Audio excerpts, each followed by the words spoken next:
mä en tiedä, mistä mä oon lukenut tän tai kuullut tän. Ja mä en edes tiedä, pitääkö tää ollenkaan paikkansa, mutta nyt mä oon aika hyvässä paikassa, missä mä voin sitä kysyä.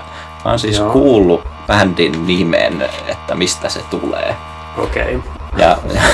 Ja mä oon kuullut sellaisen teorian, tai ehkä teitä on haastateltu tai jotain, että se olisi tulisi siitä, että minkälaista ääntä vibraattori pitää, kun se on jollain pöydällä tai maassa tai jossain. Niin onko tää mun oma keksimä? Pitääkö tämä paikkansa ensinnäkään? No siis mäkin olen kuullut tämän ja tää on hyvä kysymys. Musta tuntuu, että tää oli tämmönen joku vastaus, joka me annettiin tähän kauan sitten tehdyssä jossakin pienlehtihaastattelussa. Ja mä en oo ihan varma, että oliko se ihan oikeasti näin.